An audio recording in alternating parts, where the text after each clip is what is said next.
Welcome everyone to the Sheldonian for today's Friends of the Bodleian annual lecture.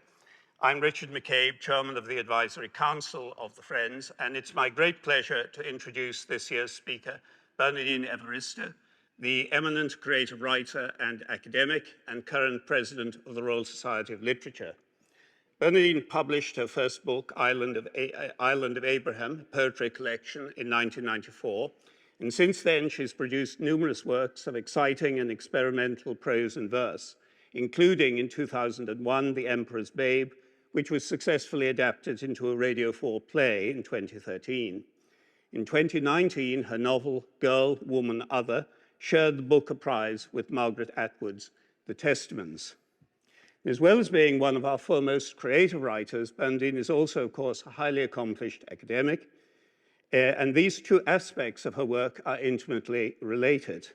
She received her doctorate in creative writing in 2013 from Goldsmiths College London, and she is now Professor of Creative Writing at Brunel University. She's written numerous critical essays and reviews, and in 2015 wrote and presented the two-part Radio 4 documentary called Fiery Inspiration, Amiri Baraka and the Black Arts Movement. And in that regard, one should note that Bernardine is notable also for being one of the most committed and also one of the most effective advocates of Black authors. In the 1980s, she founded the Theatre of Black Women, the first British theatre company of its kind. In the following decade, she organized the first Black British Writing Conference at the Museum of London and the first Black British Theatre Conference at the Royal Festival Hall. In 2012, she founded the Brunel International African Poetry Prize.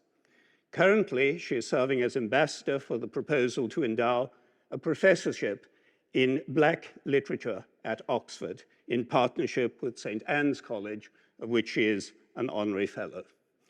Bernardine has received too many public honors for me to list, but I'll mention just two: the MBE in the Queen's Birthday Honors of 2009 and OBE in the Birthday Honors of 2020, both for services to literature.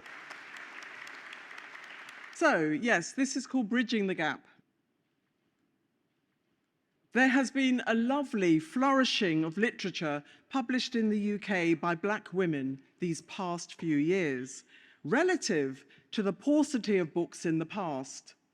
As a writer, academic, and literary activist advocating for change through arts inclusion projects, I have long been alert to our presence or absence on the literature landscape, and I'm fascinated by how we have progressed through the ages and how we can sustain the momentum we are currently enjoying.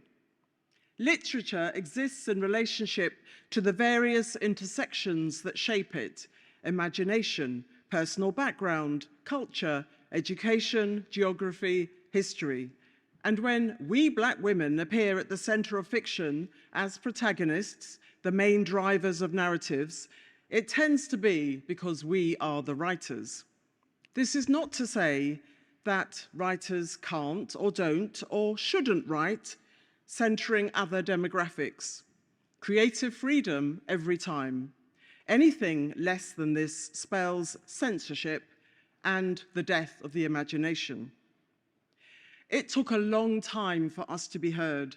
Our stories, perspectives, aesthetics, our cultural contributions. I recently drew up a list of some 60 Black British women publishing novels in the last few years. While this is a tiny percentage in terms of the number of novels published in the UK, it is a huge leap forwards for us, and due in no small part to the Me Too movement, which revived feminism to the point where it became fashionable. And although fashion is by its very nature ephemeral, at least for the first time, more Black women found and created opportunities to be in the spotlight beyond the one or two who usually shine. This was compounded by the resurgence of the Black Lives Matter movement, triggered by the murder of George Floyd in 2020, which rattled the foundations of some elements of our cultural infrastructure to the point where they noticed for the first time in spite of decades of campaigning to be heard that we had been excluded. Publishers and agents rejected manuscripts because they said nobody would read us, or rather that the only people who would read us are Black people who don't buy books. Nor is this distant history. It happened quite recently to a writer I know, but it was based on no evidence, no research. We were seen as marginal, unimportant, uninteresting to anyone but ourselves.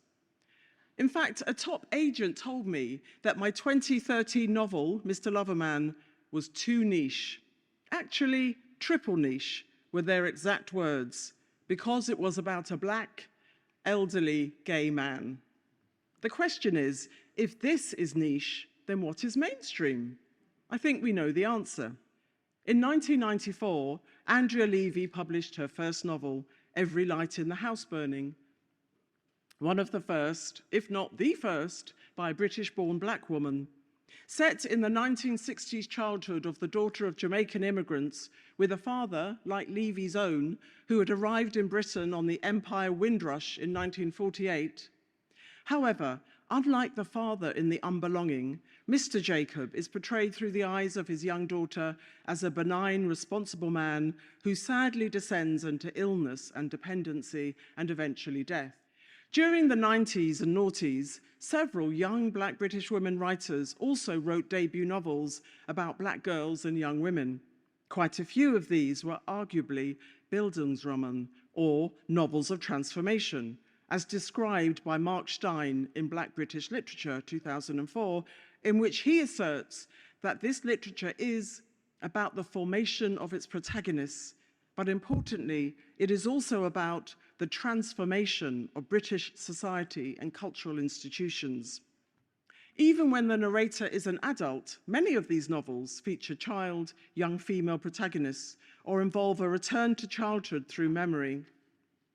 The thematic similarities between these novels is important because for the first time, Black British women were writing about childhood and early womanhood, and what they had to say was explosive.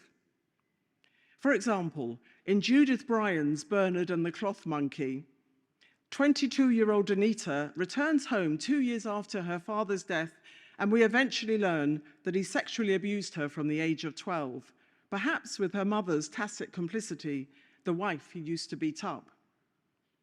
Other examples can be found in Sister Josephine, 1997, by Joanna Trainer, whereby a mixed-race girl called Josie, raised by white foster parents, suffers sexual abuse from an older boy and doesn't know her father. Valerie Mason-John's Borrowed Body, 2005, follows a child called Pauline, who initially lives in a Barnardo's home and is also subject to sexual abuse by an older boy, before moving in with her Nigerian mother, who is so physically abusive that social services remove Pauline from her care. Absent or problematic fathers also recur. Jade by Millie Murray, 2000, features a teenage girl who lives with her mother and also doesn't know her father. In Jenny MacLeod's Stuck Up a Tree, 1998, the father is present but lingering in the shadow of his wife. The novel's focus is on a daughter returning home after the death of her mother and reliving her childhood memories of their mother-daughter relationship.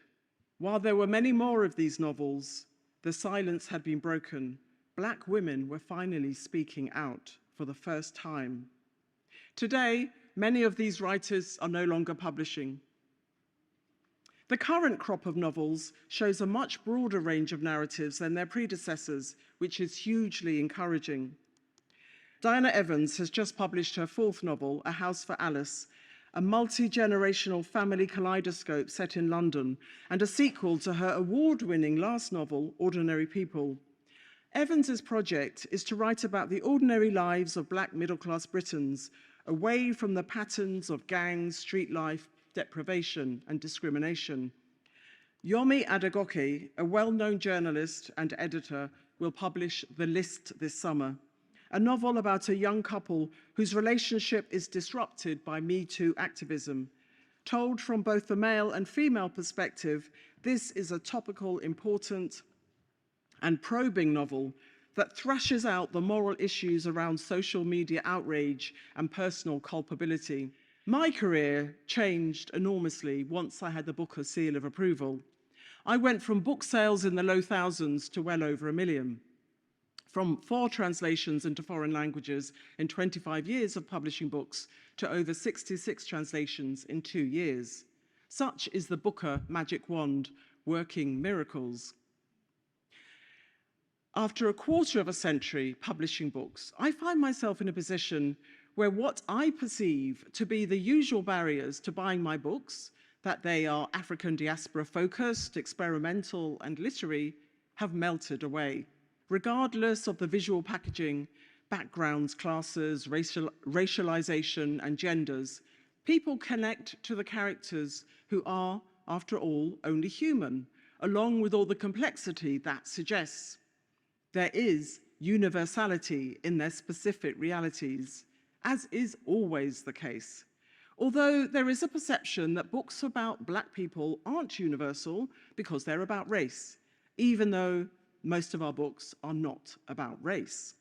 But Black protagonists, Black stories, and fictional populations are othered, perhaps not seen as relatable. It's been a learning experience for me, seeing that the barriers to my book have been dissolved, so why can't they be dissolved for some of the writers I've mentioned and the writers coming in the future? Black writers shouldn't be held to a higher standard than everyone else, from the exceptional to the mediocre. That's what I call real equality. Most writers have careers that fade, but we need to do what we can to ensure writers have the best chance of reaching the readership they deserve, even if they can't live off their earnings. As an activist, I have championed different kinds of underrepresented writers, but for this essay, I've zoomed in on Black British women because African and African American women writers were the ones who showed me that I could be a writer too, and because we are the ones most motivated to monitor our progress and fight to be taken seriously. It's an ongoing project, but one that is currently yielding positive results. Thank you.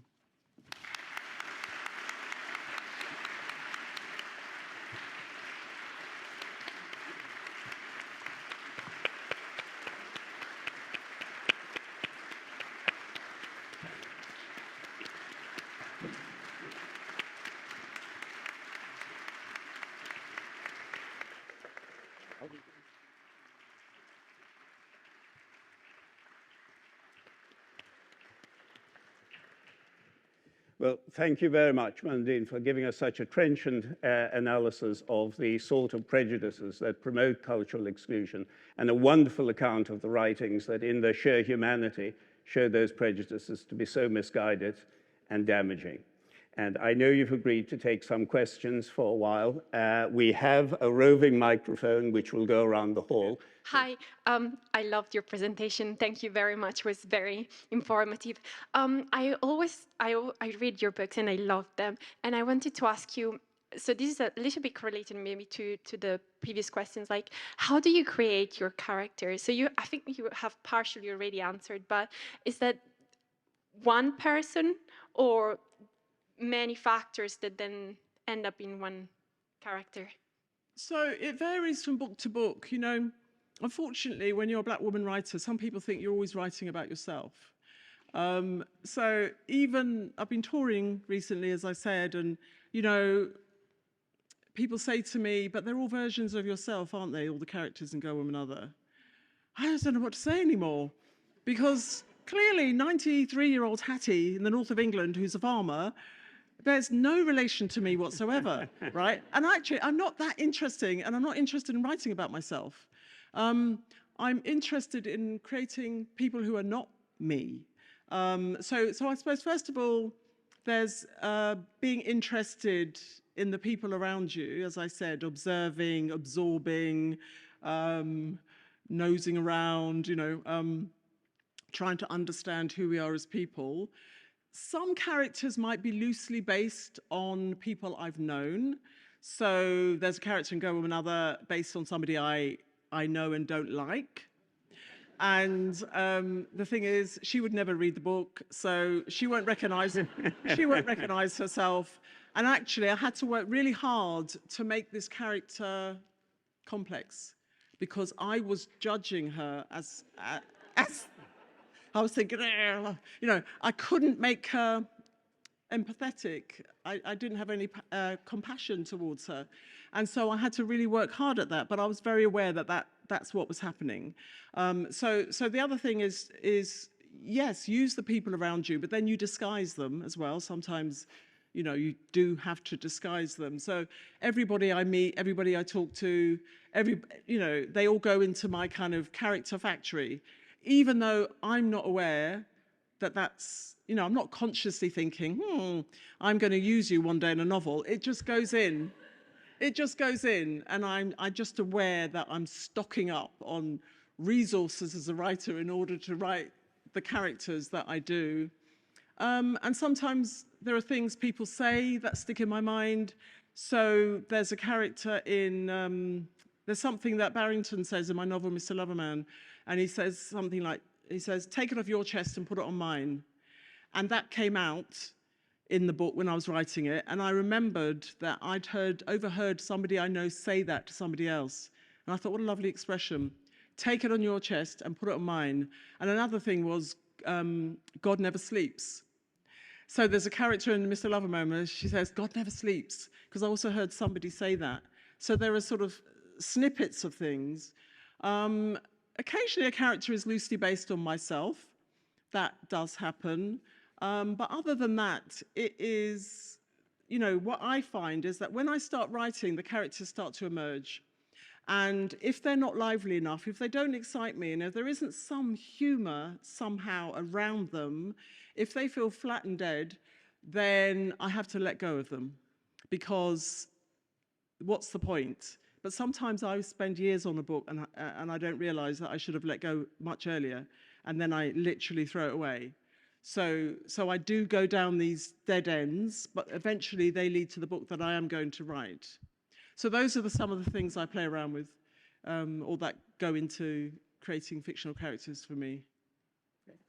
Well, thank you so much. I think we'll be reading very carefully from this point on, just in case. But Baudelaires librarian would now like to address us. This event to a close. I'd like you to join me once again in thanking Bernie for her wonderful lecture and all that she does for the world of letters.